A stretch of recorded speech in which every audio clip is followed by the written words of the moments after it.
You see, the idea of selling is that you have a particular quota to make at the end of the month or end of the quarter, which is fine and well.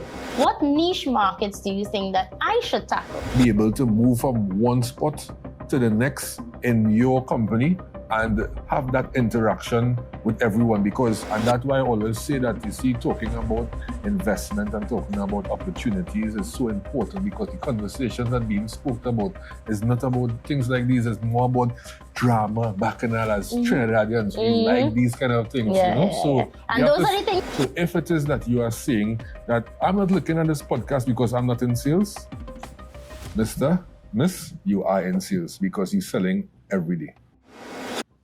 Hi, Antonio. How are you doing today? I'm great. And yourself? All right. So I kind of took over your podcast a little bit. No problem. Yeah. So I want to ask you a question. From a salesperson, I would like to know, what do you think salespersons in various industries, but just salespersons on the whole, what skills do you think they're lacking? I think they're lacking the fact that they think that they need to sell and not realizing that they have to eliminate the word sell and implement the word help. Right. So in sales, it have certain sales processes that you need to develop over time. Right. Some people lack and fear cold calling. Right. Some people don't know how to prospect.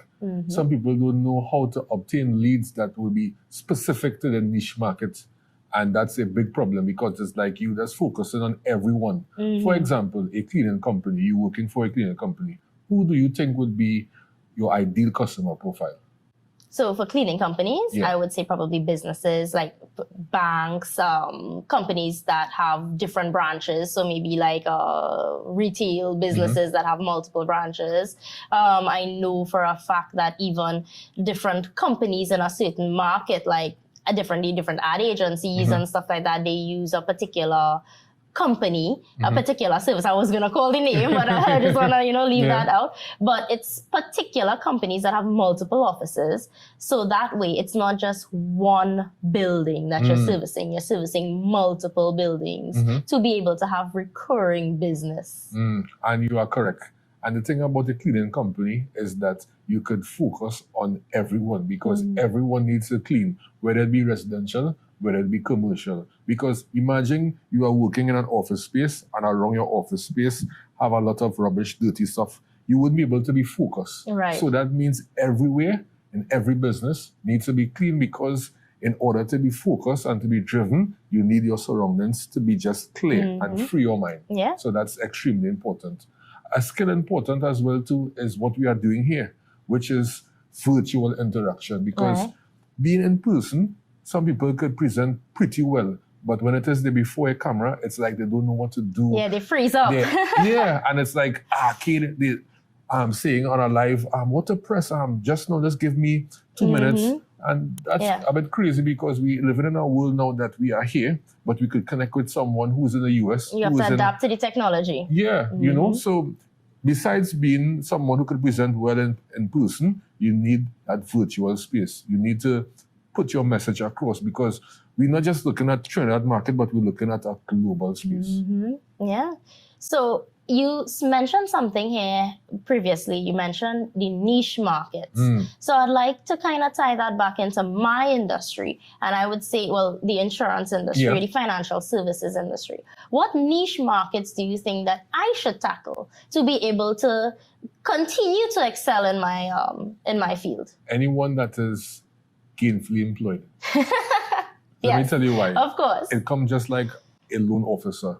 I'm a loan officer. You come to me for a loan, and when I ask the criteria of the financial institution, you are telling me that you are not employed over 6 months. You are under contract. It's 3 months contract renewal based on your performance and those things. I now will have to deny you, because the company that I'm working for, they have a particular criteria for each person who are applying for a loan. So I need to qualify before we could have a further discussion. So just like you being an insurance agent, you need to qualify your candidates. If it is that you are not gainfully employed, where you don't have the opportunity to spend at least 200 or 400 per month, it makes no sense we having this conversation. But I wouldn't turn you down. I would say, here what? If you could return after maybe 3 months or 6 months, look my contact information. Let's talk. Let me see if it is I could take you from one step to the next. Yeah. And then now we could have that interaction. Yes, of course, of course. And you said we need to take sell out of our vocabulary and use help.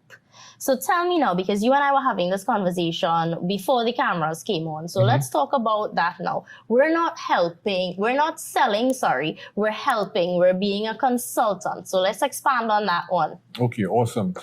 You see, the idea of selling is that you have a particular quota to make at the end of the month or end of the quarter, which is fine and well. But when it is now, we focus on that and focus on numbers. And some people, they focus on people like they are numbers. So it's like you are employed in an organization, it's 20 of you all, but then after, right now, the company is going through a recession, we need to cut 10. And that's focusing on numbers and not realizing that maybe that 10 persons, we have no access to see how resourceful they are. We could be cutting the 10 wrong persons. Right. So when it is now, you are helping now, you're not actually looking for the sale, but you're so passionate about helping others that you realize that sales just coming.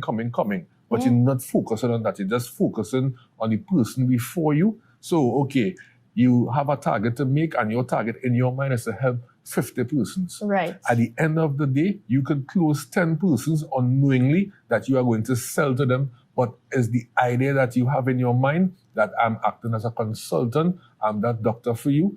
I ask you questions, I prescribe something to you, and we reach to some sort of conclusion, which will be a solution I provide. And that is where you're really helping someone. So in sales, you act like a doctor, just like a doctor. A patient comes and they ask what is wrong, and doctor prescribe, and then after that solution is all well and fine. Yeah. So what about now for the persons that, not necessarily in my industry. So let's go to the vehicle sales industry, because we were speaking about that as well. Like you're seeing brand new cars on the market, on the roads, like on a daily basis. You're seeing new number plates, brand new. What can persons in the vehicle sales industry do differently? To do what? To be able to sell more cars, to be able to differentiate themselves. Is it just based on brand? Is it based on features? What is it that they can do to differentiate themselves to be able to sell more vehicles? Because it's not just helping them, because helping customers, because you can help customers and you can get a Toyota, you can help customers and get a BYD, you can help customers and they can get a range. But how do these different salespersons in the vehicle industry differentiate themselves? Well, the thing about it is that you can't sell something to someone that they don't want or they're not qualified for. So you're really helping again. Yes, okay. You so know, it's still helping. It's still helping. And then it's like you are qualified for a particular vehicle that is 200,000, but you want a 400,000 vehicle. You have to say, hey, Mr. or Miss, hear what? You can't afford that. Do not try to hang yourself. And then after, I am seeing that same vehicle I sold you, selling repossessed in that same bank that you applied for that loan. So it's like you really acting as a consultant for anyone when you are trying to help someone make that appropriate buying decision, because it will be so disheartening to know that the vehicle that I sold you, that you no longer has it anymore. Yeah, you're not able to afford that because you increase your quality of lifestyle so drastically and you're not able to afford the regular expenses. So even in my industry where someone, and I can use myself for an example, like I would need at least $6 million worth of insurance to continue to fund my child for a certain period, right? Because you're basically replacing your income for a certain period of time. So if I need $6 million worth of insurance, but I am unable to afford the $6 million, I'm not going to put myself out of pocket to say, well, I need to have the $6 million, I'm going to pay this, but I know that 2-3 months down the road, I wouldn't be able to afford it. Let's start with $3 million worth of insurance. And while I can afford that, once my salary increases or my husband's salary increases, or, you know, somewhere we're able to have a money that's coming in from the side, then we're able to increase. So it's all about, you know, eating little and living long, but also I want you to talk about accountability. So I think that's something within the sales sphere, no matter what industry, but especially when it comes to insurance, there's like a negative connotation around the term insurance agent. And I think that's because of previous years or previous agents. And I want to say, before we talk about accountability, there are good doctors and there are bad doctors. Correct. There's a mechanic you can trust. There's a mechanic you cannot trust, right? There's a chef that the food will taste amazing. There's a chef that you might not find favorable. So talk about accountability, but understand that in every industry, there are people who are doing the right thing and there are people who are doing the wrong thing. And you want to work with the people that are doing the right thing. So here it is, right? What was going through my mind when you were saying that is that each salesperson is supposed to know about accounting. And when you are talking to someone, helping someone, you have to talk on a basis that you were there. And you help yourself achieve a goal and you want them to achieve that same goal as similar as well too.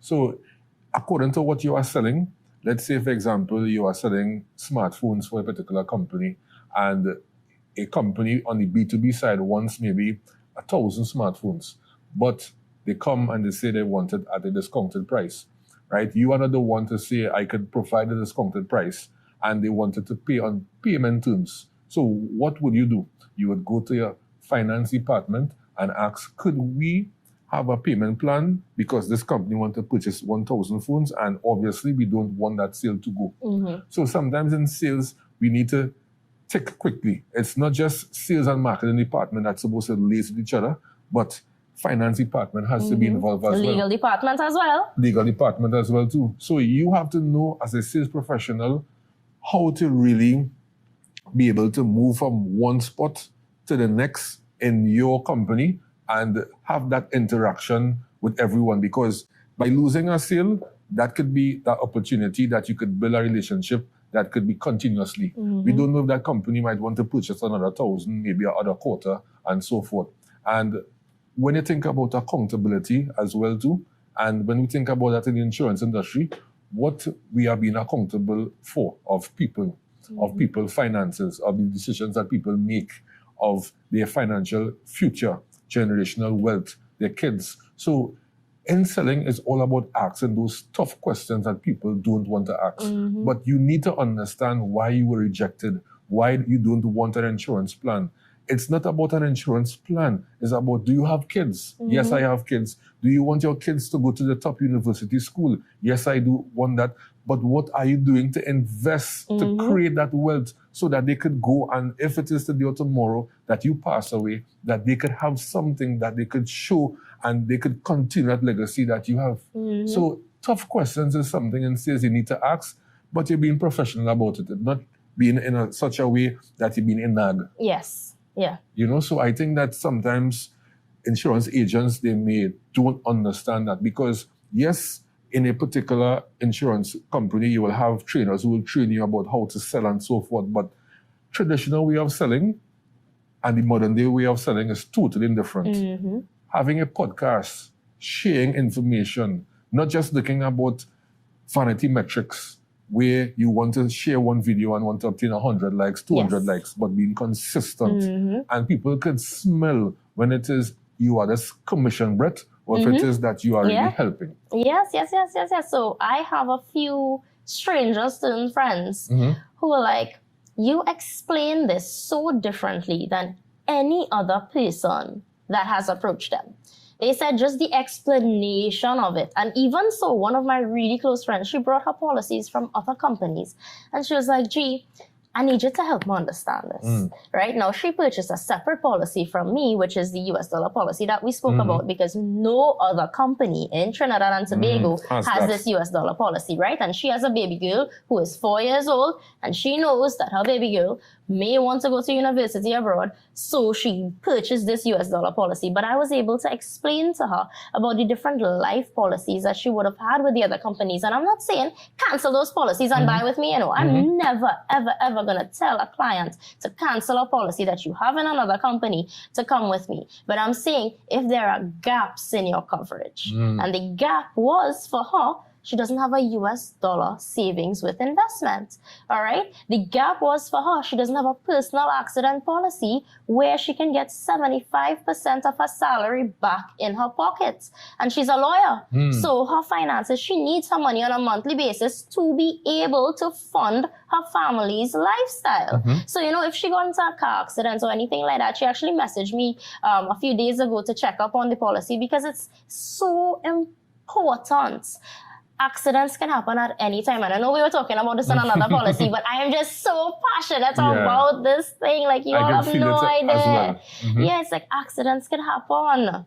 Anything can happen. Anything can happen. We could be living here and something could happen, God forbid, but it could happen just like that. Yeah. So we need protection, and sometimes the best way to really see about something is not taking your money and actually spending. Like, something go wrong with you and you have to dip in your bank account. When it is, you could invest into insurance policy and that could work for you. Because when we think about wealthy people, they don't take their money to open a business. They take the bank money and open a business. Yeah. So if it is that the bank money now, for some reason that they fall into a debt, they have their money in the bank that they now could really take out and basically pay for that debt.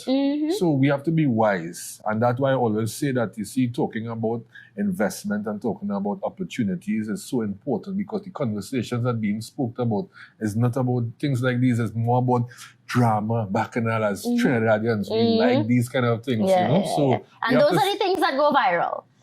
Yes. All the bacchanal, everything that goes viral is bacchanal. But the actual high quality educational content, you don't get the views and the interactions. Like, if we start off by saying something scandalous, if we started off a podcast and we said something scandalous, the amount of views we would get. Yeah. But because we're starting off by saying something educational, we might get lower views, but the people that are watching are the ones that we want. Correct. Because they are actually interested in what we have to say. So we actually targeting a niche market. Yeah, niche market. We're not focusing on the wider population who like the drama and these things, who may see it down the street and laugh and say, watch her, watch him in this bacchanal. Yeah.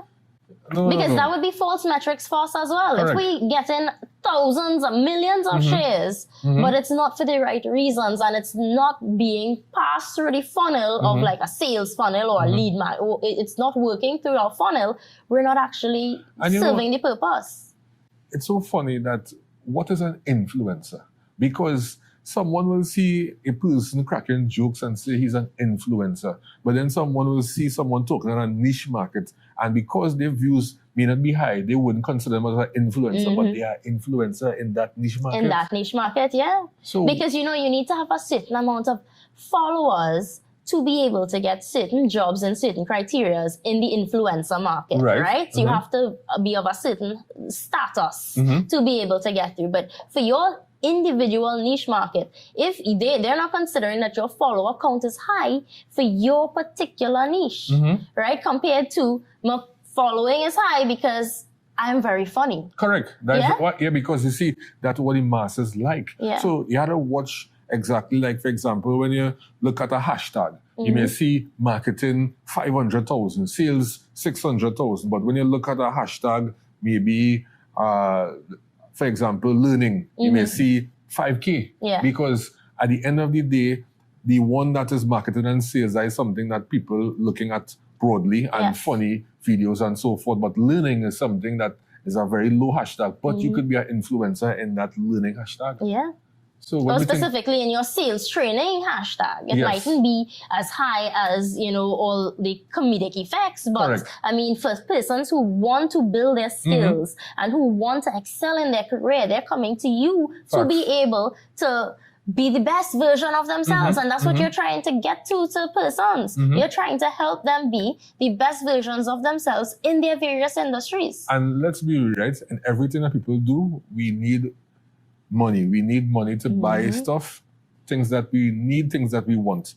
When you think about somebody who might be in comedy and so forth, people would laugh and so forth, but they wouldn't necessarily buy into it. You may get a lot of views, but if somebody really interested into learning how to be the best version of themselves, sales training, whatever course that you have and you put out a particular price, they will pay for that So sometimes the person who may not have much following might even make and earn more than the person who have many following. But it's just that people looking at laughing, but they're not looking to say that they come and to buy into how to be a comedian. Yeah. You know, so you really have to know exactly what you're about. Yeah. If it is that you just want to be going viral, if it is that you really want to show persons to be the best version of themselves. Yeah. And we're not saying this to insult or to hit at any particular comedian or any particular influencer or anything like that. This is not an insult. This is not trying to belittle anybody. This is just us having a discussion on the topic about learning about sales, because we are an organism, right? And we are different parts of each organism. You need the garbage collector, you need the teacher, you need the mechanic, you need the doctor, you need every part of the ecosystem to work. Yes. So I'm not saying that, do away with comedians. I'm not saying that. What I'm saying is that we all have a part to play, but one person, just because their follower count is high, does not necessarily mean that they bring more value than someone with a lower follower count. That's the point that we're trying to make. Yes. And that is so important, because people look at virality, people looking at this person going viral, people looking at an next person not going viral and thinking that what they are saying is garbage. But if you really sit down and think about it logically, you'll be like, but this could really help me build my professional career. So sometimes I see videos that may not have much likes in it, but I learn from it. And no one is watching it. But then after, when it is you have a presentation and someone says, but where you got that insight from? The video? Yeah. Simple. And I want to share this one point that I heard today. And it's basically everyone wants to say that they're helping people. Like, you want to say, I am helping persons. You're helping people. But broke people cannot help broke people in the manner that broke people need help. All right? So I know that sounds like a mouthful, right? Yeah. But if you want to help me, like, money will not solve every single problem, but it will make life easier, and it would help solve some of the problems so you can have an easier life. So we're not saying money is everything, right? But we're also saying money is not the root of all evil, all right? It's how you utilize your money. So in our jobs, in our sales training and all of that, it's not that people are running down the sales for the money, but it's that they're being able to afford their lifestyle, take care of their family, put things in place to also help others, right? But that's why they're doing the job. That's why they're selling you, or they're helping you, or they're moving you from one stage of your financial journey to the other, all right? So it's not that, and I'm saying this from my perspective, it's not people are running you down to be able to, live a certain lifestyle. It's so that they can help solve problems. Because I think that's where everyone in this world, I think, kind of wants to help solve a problem. If you're really following your purpose and you're really following your passions, you're helping solve some form of a problem, right? So for you, what do you think your purpose and your problem-solving ability revolves around? It revolves around that people don't understand that in selling, it's like about 66% of people don't know how to sell. Right. And this is factual statistics. And people think that selling is just that I have this phone, I give you this phone, you give me money, and that's your sale. No. When it is that you receive this phone and you go home and utilize this phone, I now have to follow up and find out how that phone is working for you. And that way, you really build that connection, and that is a complete sell. Yeah. So a lot of people don't understand. After service support. Correct. Yeah, because as much as you're selling a product, you're selling a service. And the service is worth way more than the product itself. Because the service now, when you sell that efficiently, someone could actually say, without you asking, let me do a video and say how great the service was. And by that one video comes the second and the third and the fourth. And when you look, you don't necessarily have to post anything, because everybody that's reaching out. Do you have this phone? Do you have that? Do you have this? Because at the end of the day, a service is something that should always be exceptional. And when we look at our Caribbean region, it's not that exceptional, but we have to focus and develop, because when we look at international standards, they focus on service. And when somebody purchases an item and they obtain exceptional service, despite that this store might be selling more than that other store, they will always come back by the store that they feel appreciated. And where I got that appreciation from is famous deceased Abraham Lincoln said that everyone loves to feel appreciated, and it's true. Yeah. So is there anything you'd like to share with your community, with your sales community? I know I took over his podcast. Is there anything you'd like to share with your sales community? I would like to share with my sales community is that look at sales as something that everyone does. Don't look at sales as something difficult. You have to sell yourself in an interview as to why you are the best candidate for the job. You have to sell yourself to your children as to why they should wake up each day, go to school and obtain an education. So if it is that you are saying that I'm not looking at this podcast because I'm not in sales, Miss, you are in sales because you're selling every day.